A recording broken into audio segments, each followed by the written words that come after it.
Difference between C3 and C4 plant. C3 and C4 plant. तो start करते हैं। सबसे पहले क्या है, सेल इन विच C3 cycle occurs. C3 cycle C3 plant में कहाँ होता है और C4 प्लांट में कहाँ होता है, ये चीज़ को देखेंगे। तो यदि C3 प्लांट है और प्लांट हमारा डाइकोट है तो C3 साइकिल कहाँ चलेगा, मेसोफिल सेल में। और यदि प्लांट मोनोकॉट है तो C3 साइकिल कहाँ चलेगा, बंडल शीथ सेल में। C4 प्लांट में C3 साइकिल कहाँ चलता है, बंडल शीथ सेल में।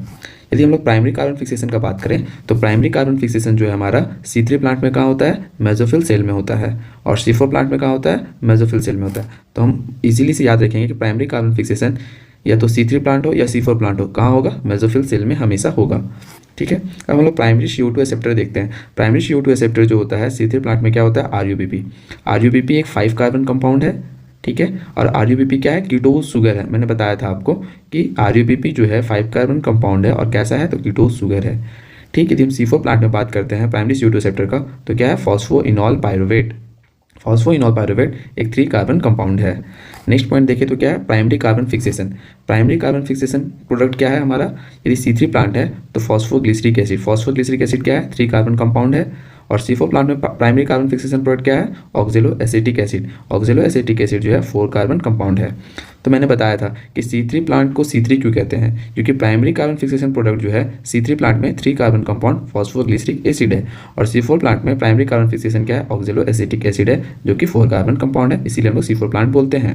अब हम लोग देखेंगे कि कौन से प्लांट में रुबिस्को होता है। तो रुबिस्को जो है हमारा, वो जो एक एंजाइम है वो दोनों प्लांट में पाया जाता है, या तो C3 हो या C4। बस फर्क इतना है कि यदि C3 प्लांट है तो रुबिस्को मेसोफिल सेल के पास होगा, और C4 प्लांट है तो रुबिस्को किसके पास होगा, बंडल शीथ सेल के पास। ठीक है। अब हम लोग देखते हैं पेपकेस। पेपकेस एंजाइम जो है एब्सेंट होता है C3 प्लांट में। पेपकेस एंजाइम जो है किस में प्रेजेंट होता है, सिर्फ और सिर्फ C4 प्लांट में प्रेजेंट होता है। और कौन से सेल में होता है, मेसोफिल सेल में। ठीक है। इसका मतलब ये हुआ कि C4 प्लांट में रुबिस्को भी होता है और पेपकेस भी होता है, लेकिन यदि C3 प्लांट में सिर्फ और सिर्फ क्या मिलता है, हमें रुबिस्को ही मिलता है। ठीक है। नेक्स्ट पॉइंट हम देखेंगे CO2 fixation rate under highlight. CO2 fixation rate जो होता है C3 प्लांट में लो होता है और C4 प्लांट में हाई होता है। ठीक है। नेक्स्ट सबसे इंपॉर्टेंट है photo respiration. Photo respiration C3 plant में ही सिर्फ होता है। ठीक है। C4 प्लांट में फोटो रेस्पिरेशन नहीं होता है। इसलिए क्या है, यदि कभी क्वेश्चन पूछेगा कि C3 और C4 दोनों में यील्ड यानी प्रोडक्टिविटी किसका ज़्यादा होता है, तो क्योंकि यहाँ पे फोटो रेस्पिरेशन एब्सेंट है तो यहाँ पे क्या होता है, यील्ड मैक्सिमम। ठीक है। C4 प्लांट में मैक्सिमम यील्ड या मैक्सिमम प्रोडक्शन होता है as compare to C3 plant. क्यों, क्योंकि C3 प्लांट जो है उसमें फोटो रेस्पिरेशन हो रहा है, इसके वजह से प्रोडक्टिविटी कम हो जाता है। ठीक है।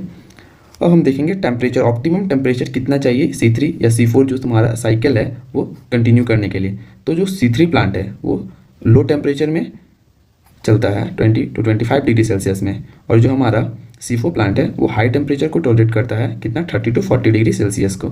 ठीक है। और सबसे इंपॉर्टेंट है एग्जांपल जो डायरेक्टली कभी कभी क्वेश्चन पूछता है कि which of the following are C3 plant, which of the following are C4 plant. तो ये NCERT से लिया हुआ है, तो हम इसे याद रखेंगे कि C3 प्लांट का एग्जाम्पल पोटैटो हो गया, टोमेटो हो गया एंड हर्बेशियस प्लांट।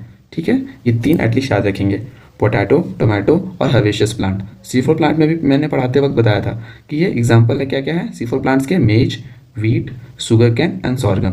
तो ये बहुत इंपॉर्टेंट टेबल है जो हमें याद करना होगा। तो बहुत इजीली आप इसे 1-2 बार पढ़ ले या वीडियो को देख लें तो आप इजीली इसे याद कर सकते हैं।